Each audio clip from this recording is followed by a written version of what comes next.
Golly, that's a good drug. Thank you, Richard. Yeah. How does that feel? Yeah, it feels really right. It goes everywhere with me. I'll let you know in the presentation. And I always talk about the time with you. I'm just taking my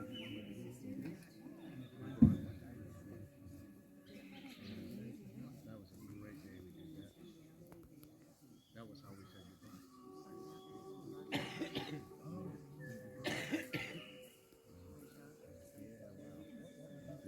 Feeling that too, man. Beautiful man. I would come and visit him as well. yeah.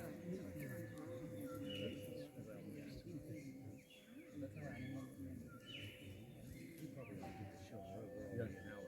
Sure. Speaker on that?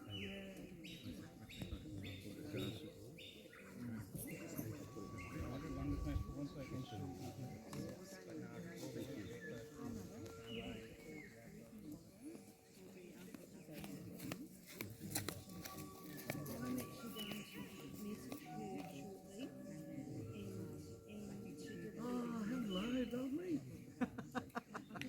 Hello. I'm good, thank you. Good to see you.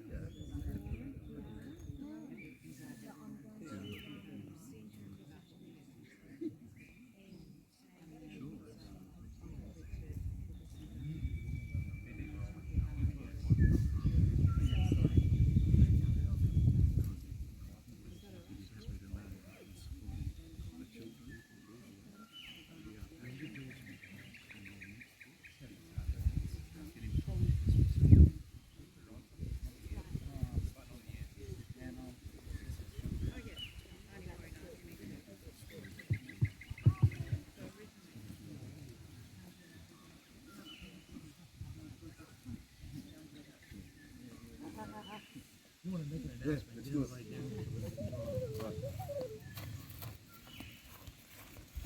Testing.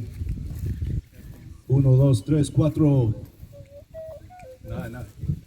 I was just going to say, for those who aren't here yet and up at the lodge, we'll get started in a couple of minutes. Make your way down here, please. And we're about ready to get the show going. The event, the peace, happiness, and joy.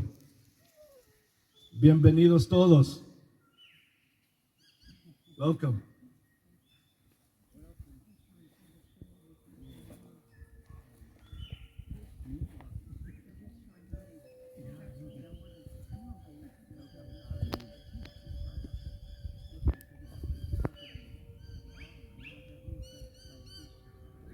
Okay, well, I'll get it going. Can we get it going, mate? Yeah, okay. Music? And we'll give everybody a couple of minutes and we'll do a bit of music. And then we'll just start.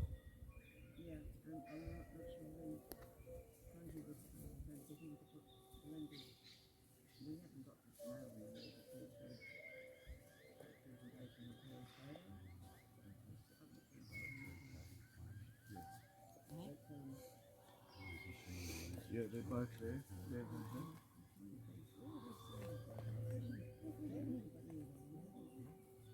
that's all right.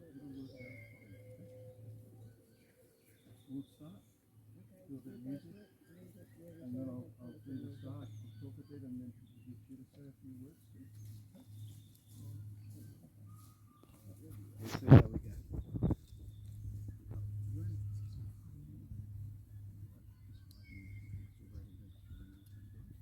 Just help me, indicate to me, but I'm not going to have time.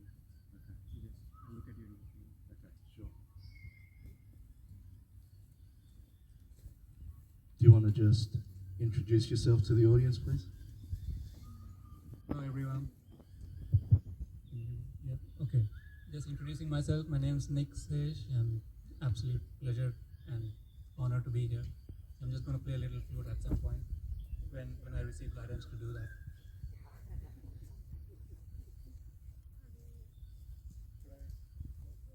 Pull it out. I think with the flute because it's long. Kick it off for me. Okay.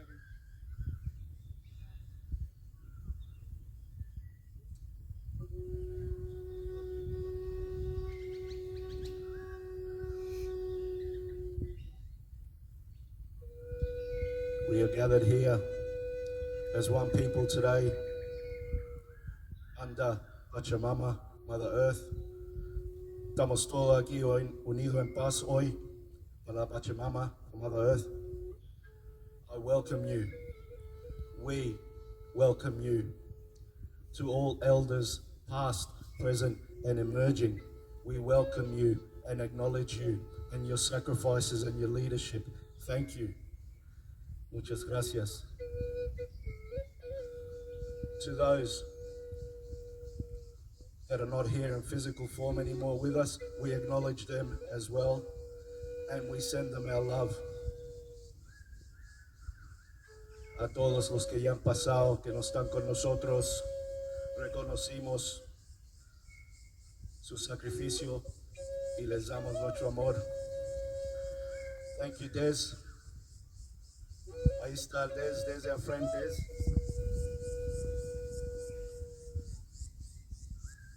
And we'll get over to our lovely departed friend as well on the other picture, which I will let Maureen talk all about shortly as well.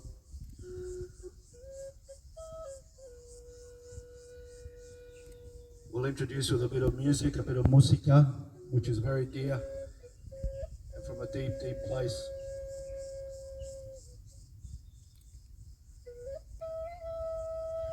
Des's last drum here and Richard's drum here, they both worked on it, the powwow drum. Beautiful sounds, beautiful sacred drum. El tambor de Des y de Richard, aquí están, es poderoso, es hermoso.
And if you haven't guessed already, yes, I am bilingual. Hablo dos idiomas, sí. For those who haven't met me, my background is from Chile, South America, that way, a long ways. Soy de Chile. Thank you to everybody again. This is a very dear and special time to gather, to come together. Es un día muy especial para unirnos. International Day of Peace. El Día Internacional de Paz. Wow. Wow. I want it all. I don't just want a day. I want it forever. Yeah? Yo quiero la paz para siempre. Para siempre. Forever. This is why I do what I do. Por eso que hago lo que hago. It's a deep place for me. Estoy honorando mi espacio con esta tarea. Peace is possible, even in impossible times. Peace is possible. Remember that. Acuérdense que la paz es posible hasta en momentos imposibles. La paz es posible. It is. It is. And it starts from you. Empieza contigo. So I invite you to be peaceful. Okay? And such an event, an International Peace Day, it would not be possible if it wasn't for Kupidabin, Wilderness, and for our elders who are here with me and supporting us. Can we just acknowledge the elders that are here and now?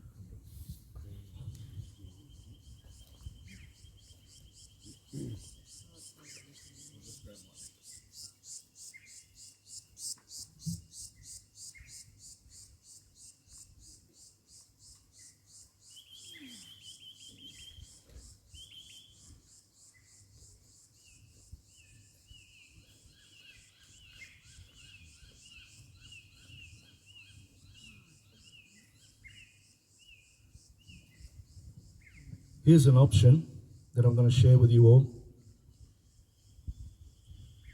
It's the option that I've taken. It's the only way for me now. And I invite all of you to embrace the message here and now with your loved ones, with your communities. Este es el mensaje y el camino para la paz que yo he creado para mí y le ofrezco a todos ustedes que tomen la oportunidad para ustedes, para su familia, para sus seres queridos y para sus comunidades. The oath for peace, el juramento de la paz.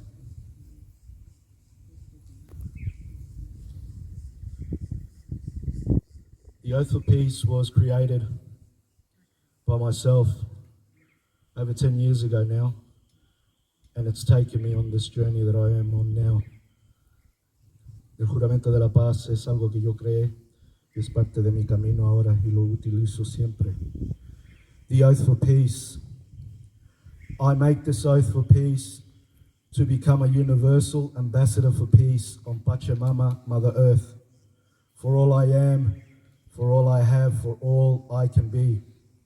I make this oath for peace now for all life. May life exist in harmony, compassion, and love. May life be respected as I wish to be respected. May all life be at peace.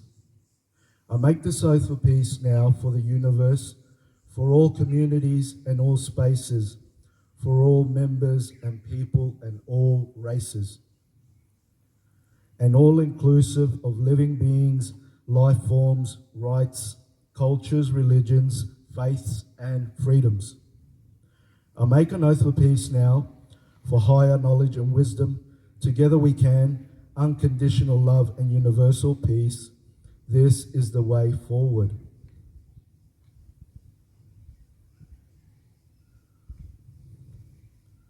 I make an oath for peace now, for I know it is required. I am the way for others. I am the way for me. I am the one I have been waiting for. I take this oath for peace now. Announce your name, Jorge Videla.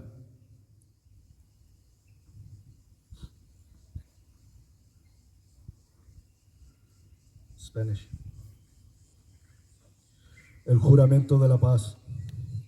Hago este juramento por la paz para convertirme en embajador universal de la paz en Pachamama, la tierra, por todo lo que soy, por todo lo que tengo, por todo lo que puedo ser. Hago este juramento por la paz ahora, por toda la vida, que la vida exista en armonía, compasión y amor. Que la vida sea respetada como yo deseo ser respetado.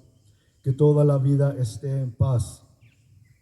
Hago este juramento por la paz ahora, por el universo, por todas las comunidades y sus espacios, por todos los miembros, personas y todas las razas, y por todos los seres vivos, las formas de vidas, derechos, creaciones, culturas, religiones y libertades individuales.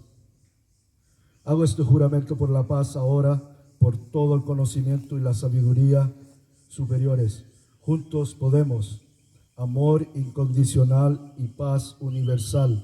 Este es el camino a seguir. Hago este juramento por la paz porque sé que es necesario.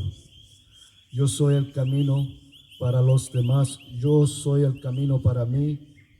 Yo soy el que he estado esperando. Hago este juramento por la paz. Jorge Videla, Internacional. Declara tu nombre. So the oath for peace, yeah, man, wow. That's there in a nutshell. And what a wonderful opportunity to embrace peace, to become peaceful. Ser pacífico. You know, and I don't do this just for myself. I have to be the example. I am the one I've been waiting for, sure. But I do this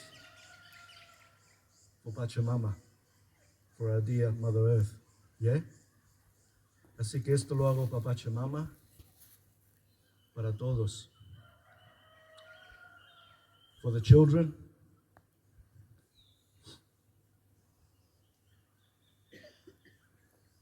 para los niños, because they need the right leadership. They need true support and guidance. Not later, not maybe, but now. Los niños, por los niños, ellos necesitan nuestra ayuda ahora, no mañana, ahora. So I do this out of my love, my respect, and my life experience, which has connected me to all places by now. Así que lo hago para ellos y para todas las comunidades que he conocido ya en mi camino. I also have some steps to my own process where we could get to world peace, and most importantly for all of us to have a humane civilization. We can have a whole new humane civilization if we all come together for world peace. Todos podemos tener un lugar nuevo, humano, una civilización humana, si tomamos la paz mundial. And my steps I have shared in many forums by now. My steps I have shared in many platforms, on my videos, in my books, and it's very dear to me. I encourage you all to explore it, please, to give peace the chance.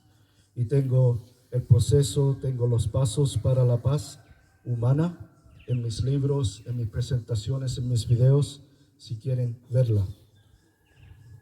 I speak about what it means to be humane on the earth, because just because you're a human being doesn't mean you are humane. Humanity, for me, means being humane to your brother and sister. Means looking after your brother and sister. Para mí, La humanidad real es ayudarnos, es cuidar a nuestros hermanos y hermanas, a los niños y las niñas. And I speak about improvements in our society. I want all of us to come together and to get there together. We can. If we put each other first. Todos podemos llegar juntos a la paz si nos ayudamos y nos unimos. Y los procesos, the steps I have are a few. And like I said, they're in my books or on my site. Take yourself to them. And I can certainly share some more of those.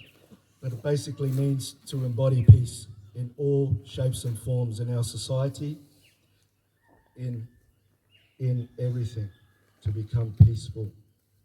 Not driven by an agenda that is inhumane, but by being forthright and putting peace first. Así que hay que poner la paz primero y conscientemente darle vida y energía a la paz, and we can all get there together. So as you can see, I'm very passionate about peace, about supporting our dear planet. Wow. She gives us everything we need. She gives us our air. She gives us our nature. She gives us the splendor that we are already here and alive and being supported. At no cost, but she needs our support. She needs us to come together. Así que hay que hacerlo para la Pachamama. Ella nos necesita. La naturaleza, el aire, todo aquí es libre, nos está acompañando. Pero tomemos conciencia y ayudemos a la naturaleza. Please. I might leave it at that for now. And I would like to invite whoever is ready to continue out of the elders here. Anyone?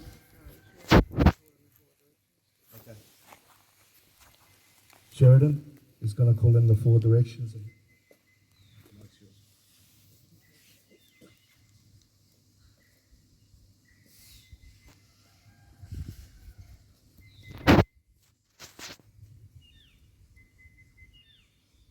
I'd like to acknowledge and welcome the ancestors, present, past and future of this land, of this country. I turn to the east. I welcome the ancestors of the east and the eagle spirit to join us in our ceremony. Turn to the south. I welcome the ancestors of the south and the wolf as it's to this land. Turn to the west. I welcome the ancestors of the west and the bear.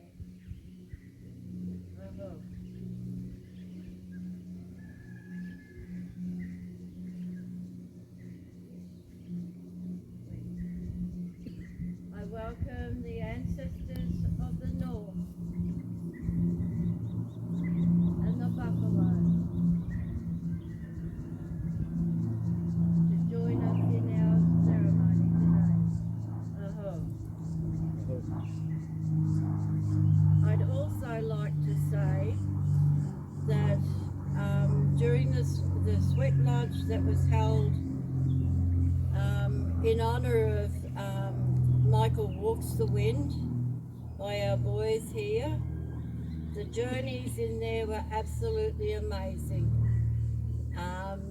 There were so many visions come through with their lodge. It was just absolutely amazing. And I thank you, boys. Walks the Wind. He is always here. He is always with us. Aho. Aho Matakuyasan. I'd like to just sing one song. That is a welcome song, but it's also a see you later. Yacht away, yacht away, yacht away, yacht away, yacht away, yacht away.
Thank you, that was lovely.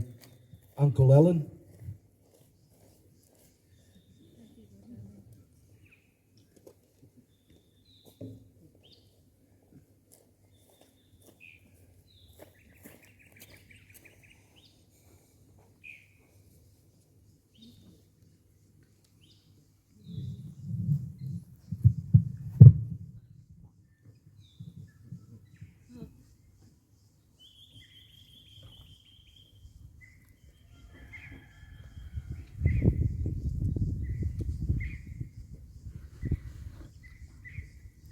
They're just tuning in there to the ancestors, the spirits of the land.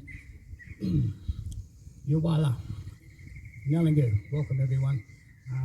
My name's Uncle Alan Martin, a proud Gungri man from southwest Queensland, around the Mitchell, the Maranoa area. I also have ties with the Kuma tribe, which is down towards Colomulla. Very strong connections there, where a lot of my ancestral strength and wisdom comes from. So I love and honour and respect and appreciate that from my ancestors. But I'd also like to acknowledge our ancestors, the ancestors of this land, to love and honour, respect and appreciate the elders of the past, the present moment, but also for our future elders. It's part of their growth and development and the birthing stage that they need to go through on their journey, their sacred journey through life. We also like to love and honour, respect and appreciate your ancestors, your loved ones that have walked before us. Also the ones that helped set up Kupidabin, so we can have this day, this weekend here, of many blessings. The blessings are little miracles that are up and on the way. If we walk away from here today, we'll always take something away with us. Something far greater than us. Something as part of us. And on International Peace Day, we hope to walk away. We will walk away with a greater peace. So I'm just going to share a little story around peace, I guess. It's personally about my journey. But the obstacles and hurdles that you have to come to find your peace. So I was born in Mitchell. I was raised in a family of 12. A big family. I was number 6. I was in the middle. So I missed out on all the good stuff. I got all the hand-me-downs, and the ones behind me, they got all the new stuff. So I missed out. So sort of just ripped that in there. But yeah, no, my family was a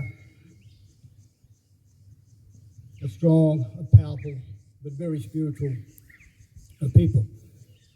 Along our journey through colonisation, we were taught to live another way. It was forced onto us. If we didn't go with that way, we were taken away. Families were removed, and some of my mob were moved, and are still reconnecting with them today. All their family. It's a big part of the jigsaw puzzle. But we've endured a lot of stuff in our lives with us as Indigenous First Nations of this land. And a lot of that come along was the emotions and the trauma that happened with the generations before us, back to colonisations. The shift that we had to make to survive, because they took the power from us, they took the land from us, they took everything from us. They took our culture, their land. The resilient ones still have that, and have found peace with that, which is where I'm at now, is finding peace. Peace with my journey, peace with my sacred pathway that I have to walk. This has been guided by the ancestors, and it's a place of peace where we can find that love, that peace, and that harmony. As we walk onto someone's country, we bring our love, we bring that peace, and we bring that harmony. We're not here to disarm the land or take anything from it. We're to respect it, to love, honour, respect, appreciate it. I guess it's my journey. I've been through a lot of obstacles in my way. I won't talk about each and every one of them because that's going out in a book. But my main points in my life were going through my teenagers years. I played up a lot because I didn't have any direction. The stuff wasn't taught to me, my culture. And I've lost my way, found myself getting in a lot of trouble. And as I turned into a young adult, I learnt the ways, different ways of dealing with my pain through alcohol. And through that led me through a lot of mental problems. I was out of balance, out of whack. I didn't know who I was. And I got into a lot of trouble. I started a lot of drinking to numb my pain, that hurt, that suffering, that pain. And from there, I jumped in the car one day and I rolled the car and I killed a guy. He was my cousin, he was my best friend. Again, I had to deal with that. It was something big and strong and I'd come to peace with it. I couldn't find peace because I blamed myself. I blamed myself for taking another person's life. I didn't see a way through it, but I knew I had to be strong. I did some jail time. I come out because I was strong in jail, because I did call on my ancestors to help me through it. My mother was a Christian. She prayed for me. And through these hard times, I had this mental stuff in my mind. I was no good. People judged me. And all these other emotions were taking its toll on me. I'd settled down, I had a family, I've had my own kids. I've got 8 kids now. And I guess it's that time when I was 33, I had a heart attack. Because I didn't have any joy in my life. Because I had so much anger, hate. All these low emotions were taking care of me because of the way of my conscious mind, how I was thinking. It rocked me. Time I was 38. Or through that other period, I lost a lot of people in my life. A lot of grief and loss. A lot of my uncles, a lot of my aunties. I even lost my brother. He was a year older than me. He died of diabetes. Heart attack and a stroke at the end. He was just 37. I was 36 at the time. And then by the time I was 38, I was diagnosed with type 2 diabetes. So I didn't have any sweetness in my life.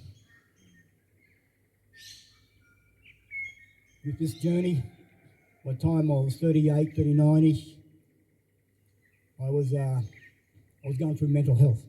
I was struggling. I was even thoughts about, hey, I shouldn't be here. You know, but because of my family, my kids, that have kept me here. And I got through that period. But it wasn't on later. I'd done a lot of studies. I worked in education. I've worked on a lot of labouring sites, construction sites, jobs where I was working over $100,000 a year.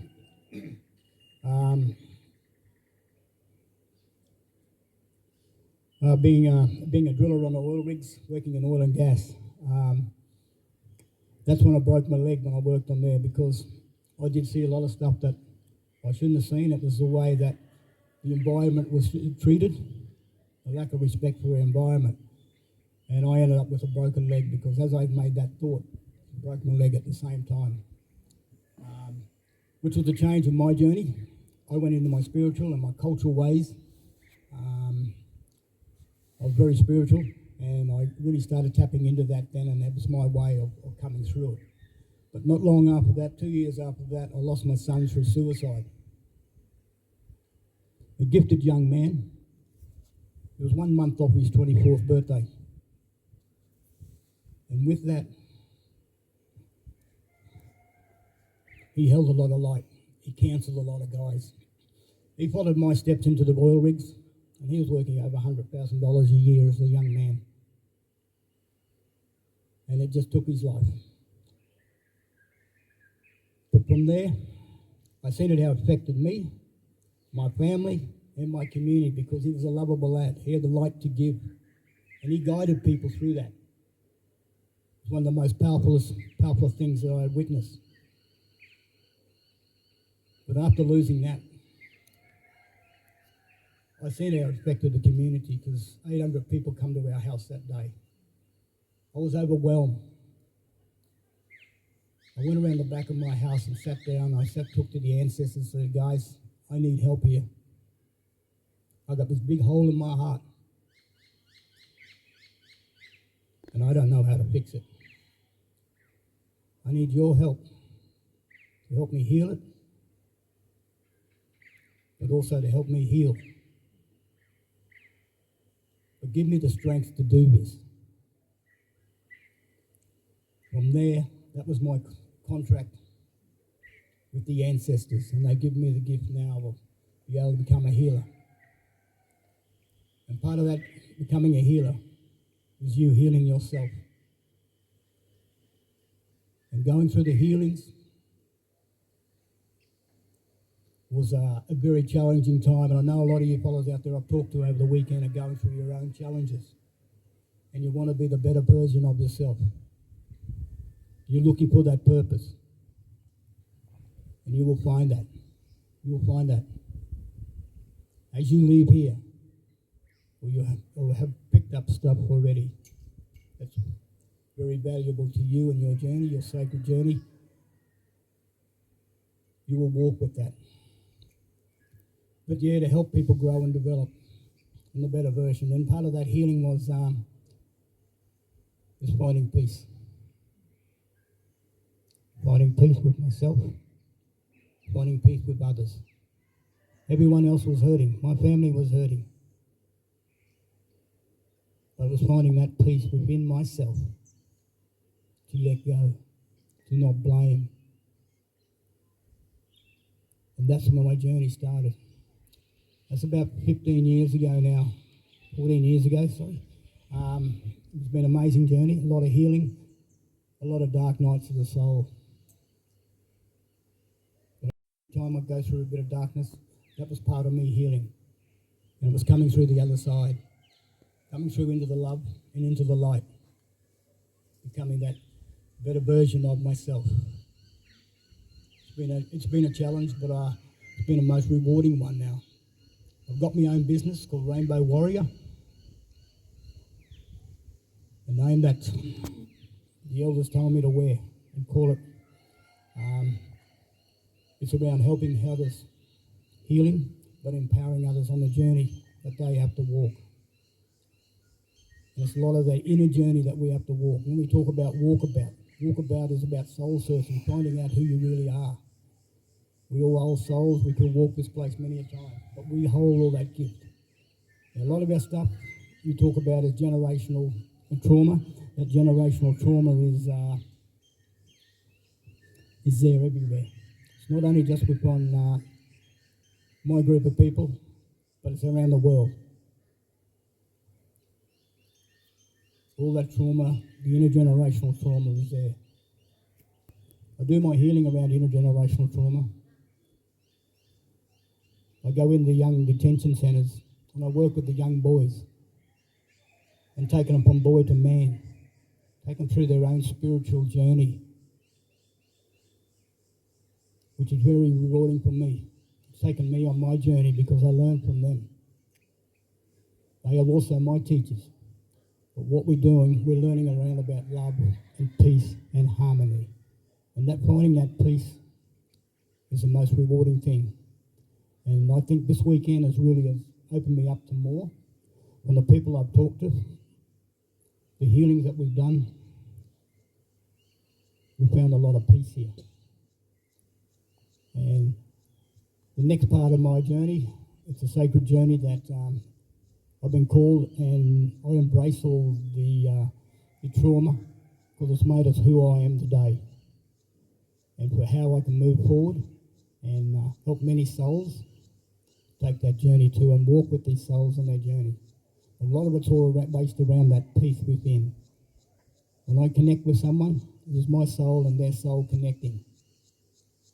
And they'll feel my soul, a loving, peaceful soul, and I'll feel theirs. I'll see beyond their trauma, but I'll see that beautiful light that they carry. Their soul, they carry that light. And I know this world there's a lot of darkness. There's a lot of toxicity out there. You can walk in the workplace, you can walk from a school, you can even just go down into the supermarket and it's still there. It's out there everywhere. The heavy energies, and it is the darkness, and it is the light. So our way is to ramp up our light. Ramp our light up so we can be stronger and find that peace. I'd also like to acknowledge Maureen and the members here that have helped in this beautiful sacred place. This is a place of peace, of beauty, of wonder, of magic. It has everything here. And you can sit here. Because we're spinning around in a fast-moving world, our head spins out of whack. And we forget about our journey of finding peace within. We do forget about it, and we're too busy running off. They are the distractions, they are the blockages, but we have to survive and walk in the two worlds. Thank you, Maureen. Thank you, Kupidabin. Thank you for everyone here that's been here. I think it's a great place of healing, a great place of peace. So it's amazing. So I guess one of the words that my heart would always say, Yantala who, Yantala you. That means peace be with you. Peace be with you. And that's on a gravestone.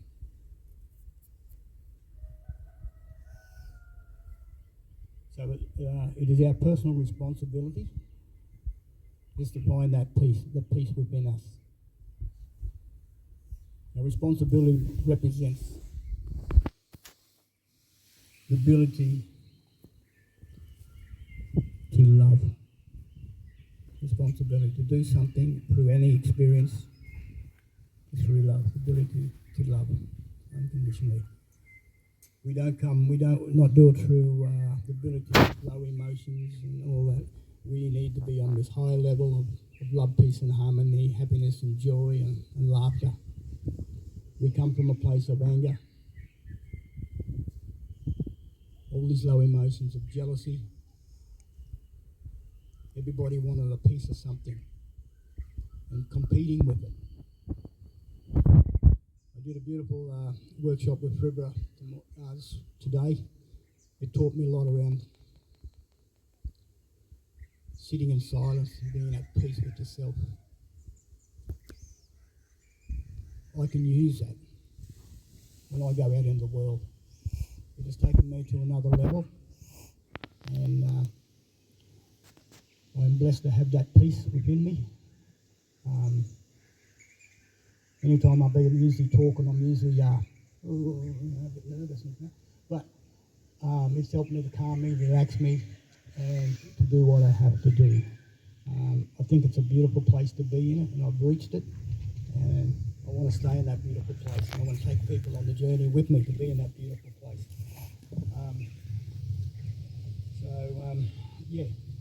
I guess more about my journey.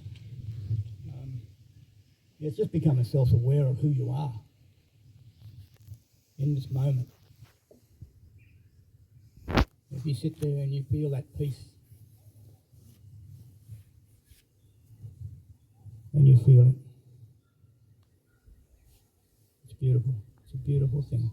You feel the energy of this place. It's peaceful. It's magical. And that's when all the beauty starts to happen in your life.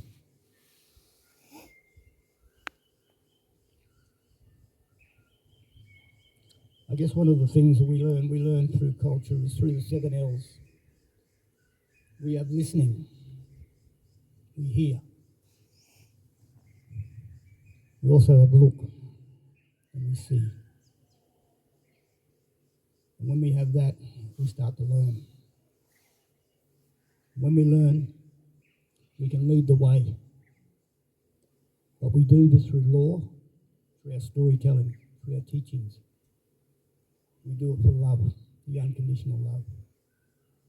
And when we've done that in our life, we want to leave a legacy where our grandchildren, our great-great-grandchildren can tell that story. It's been passed down from one generation to another. And that's the secret. Is that deeper listening, the deeper peace within you. I'm just going to do a little song here, just a little bit, just take up 2 mine.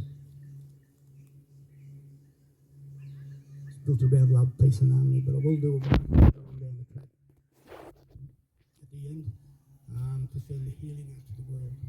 And I probably would like some of the drummers out there, we can all jump in together and I can sing the song while everyone else can just drum, chant, whatever we have to do, so we can send that healing out to the world to give that world peace to everyone. But I'll end that now and I'll leave that song till later. Okay? So thank you for listening. As I said, Young Tell Ahu, which is peace be with you. Thank you. Goodbye, Yinda. Thank you.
Tell me if you can hear me.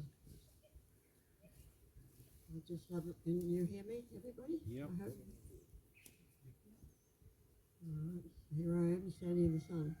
Just want to welcome you all today and really very sorry that not more of the people we invited of the community and also our own members are here, not here. I don't think they realise just what they're missing, but then the ones that are meant to be here are here, so welcome. And apologies from the elders who were invited today that for various reasons were unable to come. That was Auntie Jenny Thompson. She was one of the first elders that was with the first committee that we had here in 2007 to start these gatherings here. She would have got here if she possibly could. She's up in Barcaldine on a family property. Auntie Catherine Fisher, that we just met recently and found that she is one of the traditional elders of this land, which was a wonderful thing to find because we were told originally that the traditional tribes that was in this area was extinct in the 1800s. But no, there's still descendants out there, and she's looking forward to come back and walk this line. She was here at our opening ceremony on Friday night, but she tells me that the clan tribe that were here were a very peaceful group, or mob as they call them, and they weren't walkabout. Some of our Aboriginal friends who are supposed to be here today have gone walkabout, so our just forget about our program because it's changed quite a bit. But unfortunately, these things happen. Anyway, over the years, and also recently, people that come out here that haven't been here before have asked me, why are you doing this? Or how did it start? And it's a very long story. I have written a few stories on the website, but that's only a little part of it. I started writing my book in 2017, and I haven't got out of New Zealand yet. And I was 20 then, so I've got a lot of area to cover to finalise that, which I hope to in the next next few months, or when things settle down again. That'll be my project to try and get onto that. In any little story that I've written, I've always said that I believe in destiny, and I truly do, because I believe that your whole life is mapped out for you. Doesn't matter what you think you want to do, it's what that you are is planned for you to do. And later on, whether I'm here or not, hopefully I will still be here for a little while longer. If you read my book, you will see that it'll start right back from when I was born, right through my journey through New Zealand until I left there in 20 and came over to Australia. And the journey of my life in Australia here was not good. Never did like the Aussies, but when I found out I came here, there were some good and bad ones. But anyway, we won't go into that. It was just it was a trial of, no, what did I say? What do I call it? It was just I can't think of the right word. A chain of events that led me to meet Des, didn't realise at the time, but later on was to be my husband. He was in a sort of a not good situation, and we got together, and one day he said to me, let's get out of this rat race in the city. We're both in business, and find a nice quiet place and get some peace in our lives. I said, well, I'll be in that. I had 5 children that I was trying to raise, so we came out to Sanford. I worked in real estate, and I've always, for 15 years, and that was very good for me because I could plan my family's, what I had to do with the family around about the times, because you just worked in your own hours, basically. And I was very successful with what I did, because I always worked weekends where the guys or the salesmen wanted to go and fishing or play golf. So, anyway, won't go into that. But there's a little bit of jealousy there. Anyway, I've come out to Sanford area quite a few times, and I've always loved the area, but I never thought I'd ever live here because it was just sort of out of the price range. But here we are, and look what we're doing now. So we came out and we had a look at one block of land, had a look at it. It was 10 acres on the side of a mountain. I went back to the real estate and I said, oh, you've got to be kidding, aren't you? So he said, oh, well, there's a little subdivision just going along on Boggs Road. He said, it's not registered yet. But he said, go along and have a look there. So we came down and had a look, and this was right at the end, as you can see, in the cul-de-sac.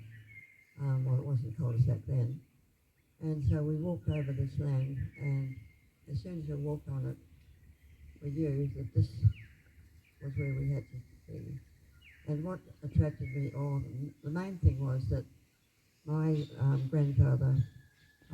great-grandfather, if you read my story, pioneered a place called the Lyle on the Buller River in New Zealand in the 1800s, and he called it the Lyle. And he married a young woman, and he had 14 children, most of them boys, and their second name was always Lyle. But when we drove down the road, we saw these mountains here. I've got to hang on. These mountains here looked exactly like the Lyle in New Zealand when you drove in. I couldn't believe it. It was just, so this is the Lyle, Queensland, where the Lyle in New Zealand is still there. And he pioneered that, and we can say Des and I pioneered this one here. it was all bush, like further out there, all bush, lots of ladygrass, lantana and groundsel and all those sort of weeds growing. But we got in and cleaned them up, and we had no power, no water. Boggs Road was a dirt road. The road from Sanford to Dover didn't go through. We had to come in down through Closeburn, and we used to call that, well, I don't know whether other people did, but I think we got the name from somewhere, Devil's Elbow, because you came down the slope and then there's a real sharp turn. And Sherry's not here, maybe she'll be listening, but I remember I used to pick her up from school, and if there was the mist on a hot day, the mist used to rise up off the road, and she'd have to get out of the car and walk and guide me around the bend because you just couldn't see. And at night time, same thing, you couldn't see. So it'd take us about an hour or more to get home, but I've just got to tell this just a little story because she always mentions it. On the way through, there was a little bakery in Sanford. There was only a garage and a couple of little shops. Because we're going back to 1971, and no, sorry, not 1971, 1979. Oh goodness, I lost the date. Yeah, 1979. And so we stopped off at the bakery. She was hungry, so we bought a Vienna loaf of bread. And so anyway, by the time we got home, she'd eaten all the inside out of it and only had the crust left because it took that long and she was hungry. So the early days were very tough. We did very little money, but we paid prices out here were very, very cheap, and we paid cash for the land. Or we pulled what we had. I sold my house. He sold a rental up the Sunshine Coast he had, and between us we bought the land. But after that, well, there was not much money around it. So the land was so beautiful, I didn't know what to do. I said to him, we didn't want to go into farming. At that time, the banana farmers, a lot of banana farmers were in the area, and pineapples and that sort of thing. And I knew there were a lot of deer in New Zealand. I didn't have anything to do with them, and we were, but I thought it'd be great to have deer on this land because it was just suited it. And I didn't know how to get them through quarantine. I thought, well, I knew about quarantine, but I thought it'd be a major problem. So we did some research and found that there were deer in Queensland. And the first ones were introduced into Queensland in the 1800s. It was around that time, a little bit later. And there were 6, were a gift from Queen Victoria from a herd at Windsor Park. How many stags? I think 4 stags and 1 stag and 5 hinds. And then a little bit later, there was another little group of 4 deer, 3 females and a stag, and they were a gift from the Duke of Argyll in Scotland. So those wild deer out there are all a mixture of English and Scottish. And apparently deer farming started in Queensland in 1979. So I got very involved with there were 2 farmers up in the Kadanga, Gympie area, well, a lot of they're wealthy cattle farmers, and they were all in that area, and the wild deer were coming down eating their cattle crops. So 2 of the big property owners decided we'll get together and we'll try and trap them. So one farmer, he fenced off 100 acres, and in one night he caught 600 deer. So they were instant millionaires up there, so they started the deer farming, and of course they're asking an arm and a leg for the deer. I got very involved as secretary of the Queensland Deer Breeders for 13 years, and then in the meantime we got in touch with a farmer at Tugulawa, and we bought 20 deer from him, and they were wild deer, but they were beautiful, big, beautiful deer. I told him, I said, we've got a lot of ladygrass out here, there are a lot of ticks, and I said, make sure they're sprayed when they come down. Yeah, I've sprayed them, they're all good, okay. He dropped them off, and well, we ended up with 10. We lost 10 of them through ticks. Our local vet had never dealt any with deer, but he was great. He researched it and found out about it, and he came out and helped us sort of, save the ones we could. So it wasn't a good space here then, but anyway, we survived that, and we built up deer farming, and that was a beautiful time. And we only sold breeding stock because the new farmers coming into the industry, and there was we ended up with 130 farmers in Queensland, a lot of them up north, and the Department of Primary Industries used to send people out to me to tell them how they could farm and what sort of deer they could farm, because we had 4 species here, and they always wanted to farm the pretty ones with the spots. But they're a temperate deer, and if I start talking, look, I'll be talking for ages. I'll start on this. Anyway, I'd say to them, well, you can't farm fallow deer up in Mackay or whatever, or up to Cope. So it was a bit of a learning curve, for the people, but it ended up really well. So that was a good time in our lives. And then I'm trying to think how we started into the, I've got to get my brain working. I've gone dead for a minute.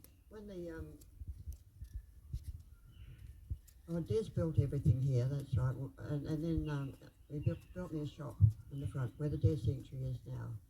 And I started pioneering the deer leather industry because one of the big wealthy farmers, his wife from down in Adelaide, came up and she had some beautiful deer leather backpacks and skirts and vests and things, and we used to take the hand-reared deer that I reared into the Brisbane Ekka. We did that for 15 years, and we had a little shop in there, and for 10 days. She wanted me to market them up here, and then the penny dropped, I thought, okay, I'm selling her product for 10% commission, what's happening to our skins? And I found out that all the big farmers who were farming for the venison market, that they were just dumping the skins. So I bought 4 off one of the farmers and took it up our local tannery. And the first, foreman up there, he didn't know anything about it, and so he threw them in with a kangaroo pickle, and it came out like paper mache. But he got interested in it, and he got really did a lot of trials until the deer leather that he came out with was absolutely beautiful. So that was sort of a lot of our business here that kept us thriving, and it turned out really beautiful leather, and so then we opened up the Deer Sanctuary, opened up the shop, and everything was going well. And in the meantime, we have, because we're selling deer leather, there was a lot of people out there that wanted to buy it, especially the Native American industry. And we had an elder, James Three Bears, who's now deceased, but became a very close friend. He got in touch with me from Adelaide and said, could I put him in touch with some Native Americans on the Gold Coast? I didn't know they were any there, but we got talking, so I sent him a sample of leather. Then he started making products, and we were selling his product, and then the others all came in, and the money that they made that we sold in their shop or their products, they were sending back to the reservations. So that was the way that part of it started. And then on the farm, we used to have drumming circles, and one of the Rainbow Lynch, I'll put apologies for her, the older people here would remember her. She was one of our first ladies that came in here. She was looking for drum hoops, and anyway, we told her what we were doing, and she said, oh, you've got to have drumming circles here. So, right, I think for 3 months, we could not get over onto this land. And I didn't know why. First time, I think we had a flood, it washed the road out. There's put another road in with a bigger pipe, hasn't washed out since. Second time there was a fire up the mountain and they couldn't come over. The third time it was so windy you couldn't have a fire to keep your drums nice and tight. And then one day a young brave was visiting here in America and someone told him about our leather. He wanted to buy some for his regalia. Came out, we had a chat and gave me some leather and he was saying to me, I was telling him our problem. And he said, you haven't asked permission from the Aboriginal elders, the owners of the land, or the traditional owners of the land. So, well, we were city people. We had no idea about anything like that. So we chased around and we found Uncle Tex Chapman. He was recommended to us. I lived in Caboolture, a very old man. I went up and drove him down. He came down. We dug a little hole. It was actually on the other side of the boundary beds there. It was our first fire pit. And he blessed the land and he said he could see all cultures coming here, not just Aboriginal, Maori and Native American as our first gathering were here, but all of them. And the place was going to be a very, I don't know what the word would say, but this land was here for everybody that needed it, all cultures, and that's what we are, working in a multicultural way. Doesn't matter whether they're Indigenous Australian or an Indigenous somewhere else, that they're all welcome, they're all part of what we're doing. So that was all sorted. We were able to come over and have our drumming circles and whatever. And oh God, I'm just trying to think how we started with this. This is what we're dedicating this day today to Belinda. She's a Native American medicine woman. In 2007, she had a vision on Bear Mountain in Canada, that she had to come to Queensland and bring together Native American, Aboriginal and First Nation people and Maori elders. And she sent a scout out to find a place to do that. She went to one place, it's a woman that had a vision there with her, and Vision Quest. She found one place at Kenmore, but it could only accommodate 20 people. And someone told her about that we were developing a place out here and starting to, the building that we were fundraising for, and building, we were starting to build it like a marae, because I'm very contacted with the married people. I had a lot of time with them when I was working in Rotorua in New Zealand.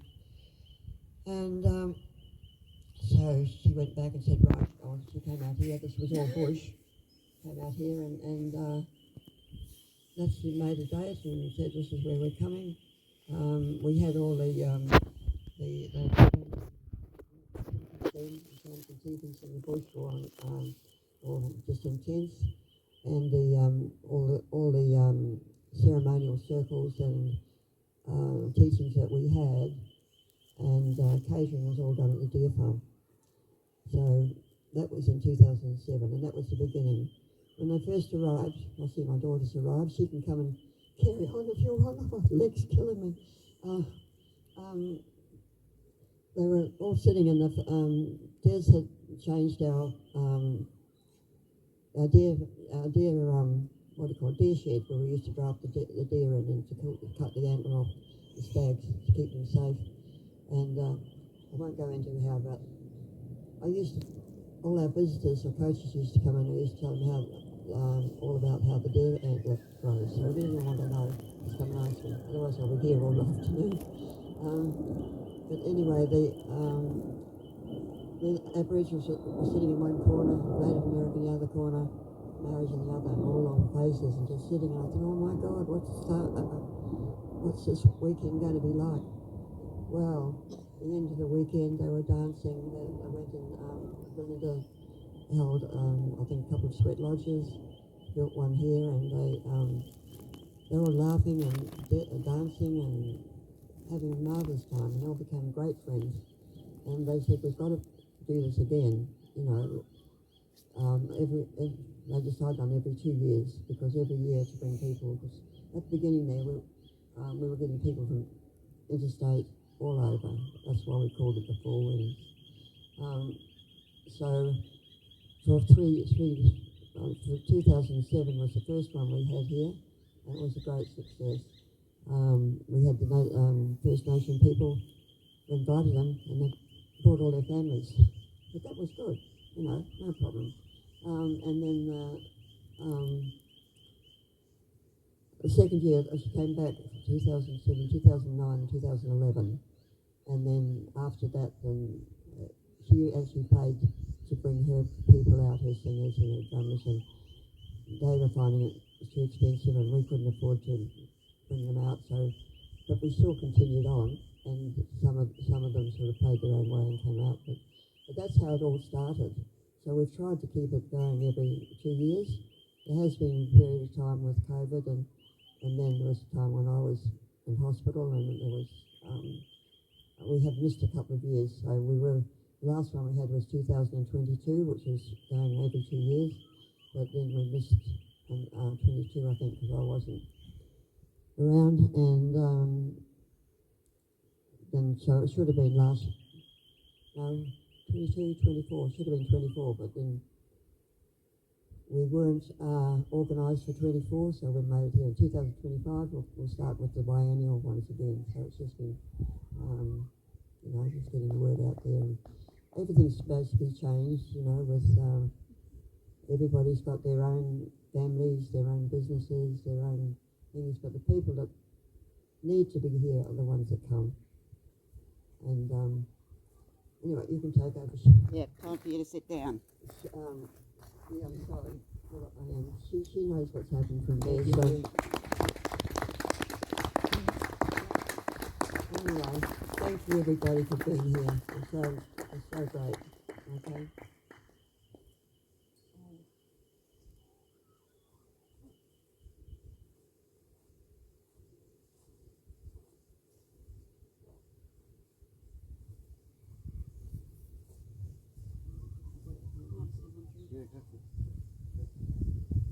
I don't know what Mum's talked about, but I've heard it a million times. But I'd just like to thank Mum for all her effort she puts in day after day after day for this place and for everybody. She never stops. People say, "How old's your mum?" And on the 6th of October, a couple of weeks' time, she's going to turn 90.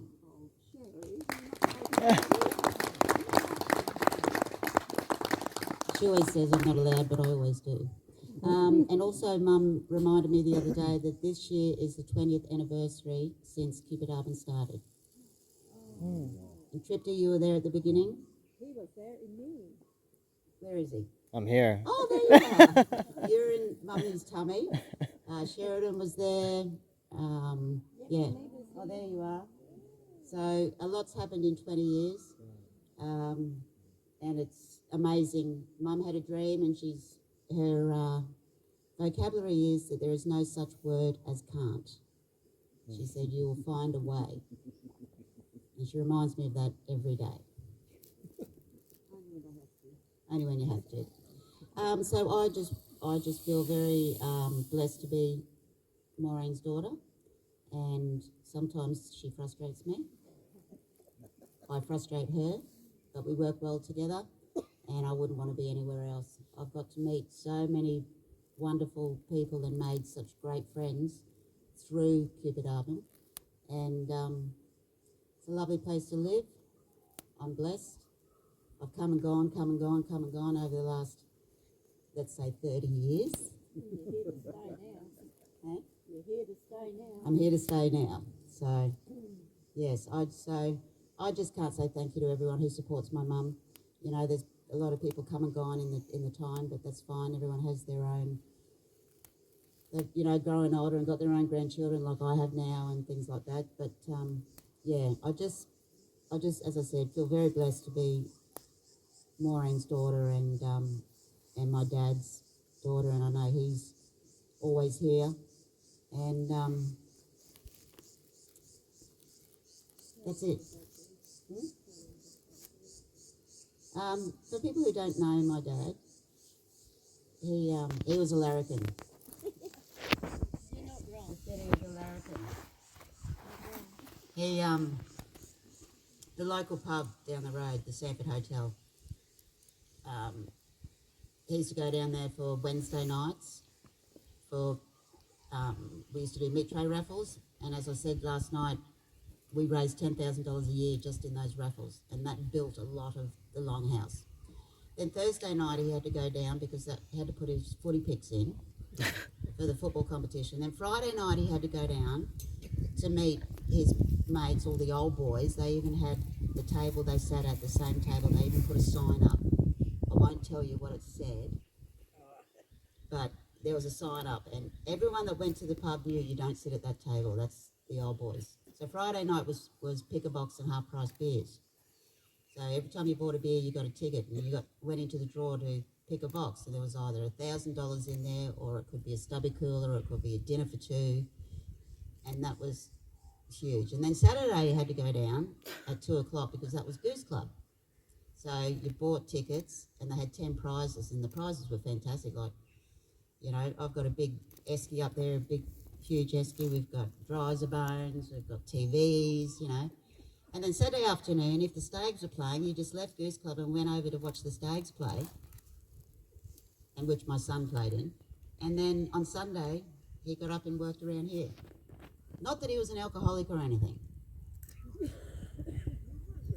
I know, I'm saying. No, he was good. He only had a couple of beers. I said, no, that's enough for me. And then I said, don't drink too much. I said, you got to drive home. He goes, oh, don't worry about that. My baby, he used to call me. He said, the truck knows how to get home. He did. Sometimes before he got really sick, Mum would be in the office, as she always is, and we'd come out and we'd go, where's the car? Or the tractor. And Pop would just sneak out and go down the shed. And it got to the point where he couldn't get out of the car because he wasn't strong enough to pull himself out of the car. So he'd just drive down to his shed, which is the one when you first drive in, and he'd sit there, put one leg out, sit there and look at his shed, and then drive back up. So, or he'd get on his tractor and he'd drive up the back to have a look what's happening up the back fence.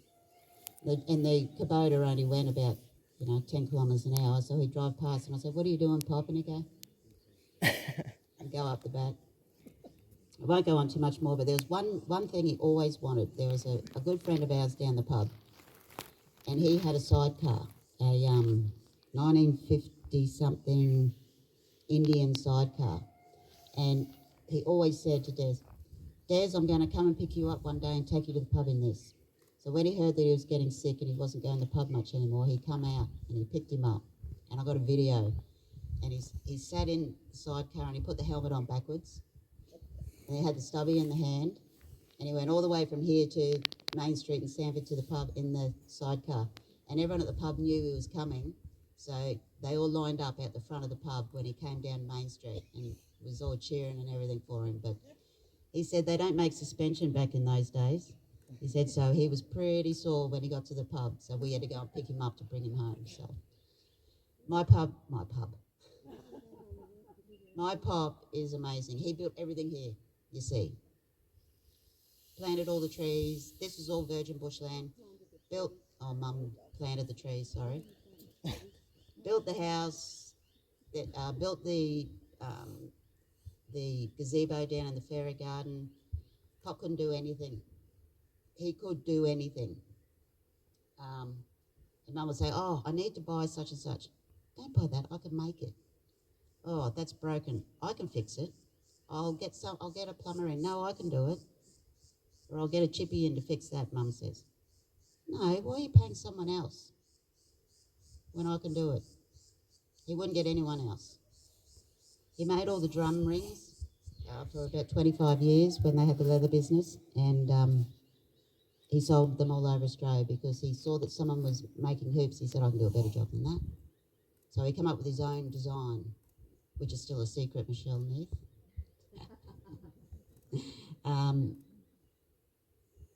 So he came up with his own design, and he did that for about 25 years. And then he got ill, and so he stopped making the hoops for about 2 years. And Mum kept saying to him, you've got to teach one of the grandsons how to make the hoops, or somebody, so your legacy can go on. He said, nope. He said he was a perfectionist. He said, nope, I don't want anyone making my hoops that isn't as good as me with my name attached to it. So that was the thorn in Mum's side. So anyway, after 2 years, he started making hoops again, and then he got really sick. So I probably said this story to a couple of you. So one day, Chris and I were sitting down, and I taught him how to make a rattle. It was only a little one. And I showed Pop, I said, Chris has made his first rattle, and he noticed the stitching on the rattle, and he said, wow. He said, I haven't seen perfection like this since forever. He said, I think I've found my grasshopper. So then that's what started. He taught Chris how to make the hoops, and then he handed it over to Chris, and that's what Chris does now. And so everyone still gets Pop's hoops, which is made by Chris now. So anyway, enough of that. As I said last night, wedding anniversary yesterday, but he's always with us. So, but thank you everybody for remember him and looking after Mum and coming out, because this is what Mum loves and that's what she's always going to do. So if anyone says you should slow down, I'd hide behind the tree. Thank you.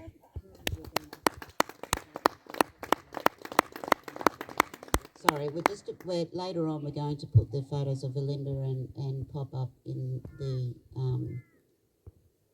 Peace Haven, which he built, of course.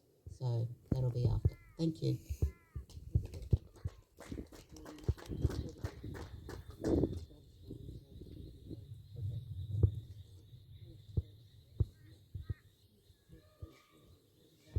Time for the doves, you reckon? Yeah. Can I just get you over here just to say a few words, who you are, about the doves, your business? I'm Sally from White Wings Dove Service. We do dove releases. There's 50 doves at home, 25 males and 25 females. And yeah, do releases with them. We'll do this now. Yeah. We're going to do one now. We're going to release the doves, eh?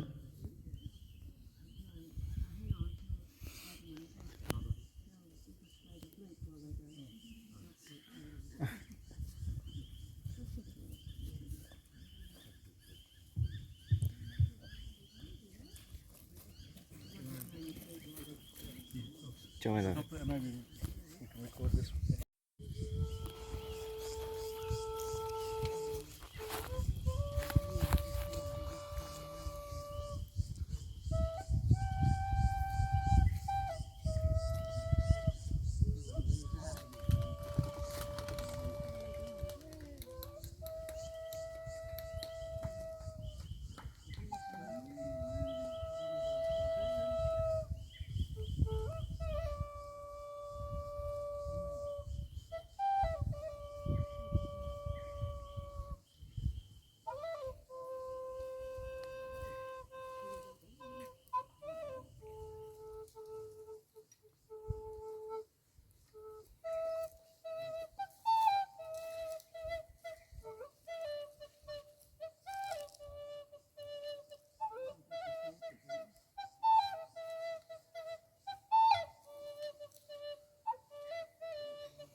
Yeah, we're going to start wrapping up the formal part.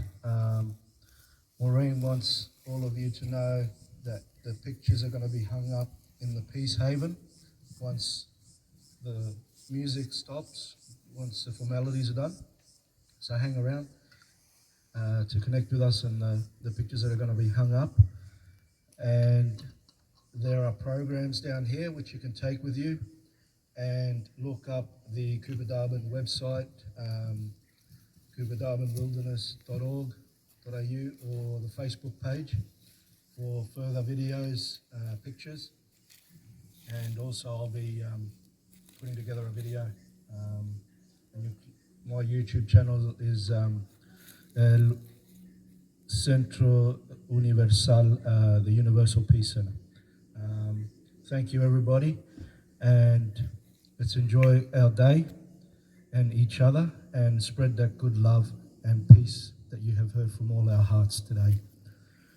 Por favor, todos embracen el amor y el mensaje de paz. Uncle is going to share a song with us.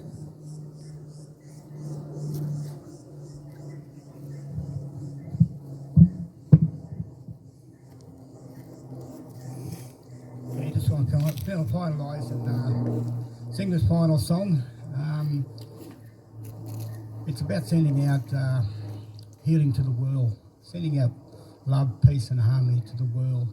I know you can put your hand on your heart, you can feel all this, and if you feel,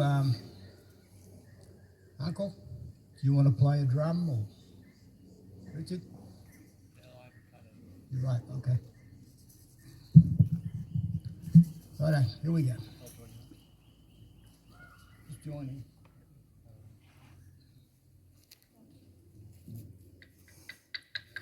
Hey, da, da, da, da, da,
Thank you.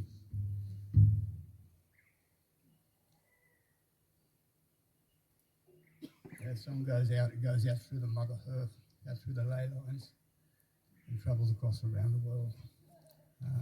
It also has been carried across the sky, and the frequencies reach each people from around the world, from different nations.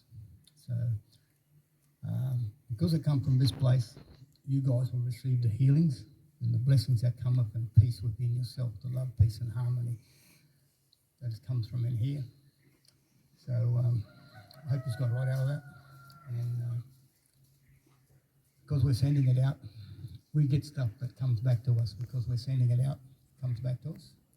Because we're sending a good part of us out there to send world peace, it's going to come back to us. So you guys will get that because you're part of the ceremony.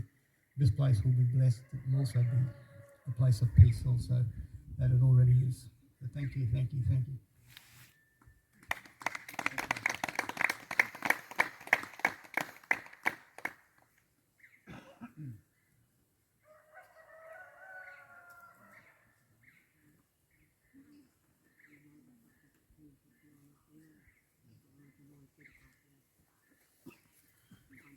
Yep, that's the formalities done. Thank you. Thank you for joining us. Come back always, anytime. And there's tea and coffee at the lodge if you want to have some. And we're going to put up some pictures. Okay. Thank you. Muchas gracias. Much love.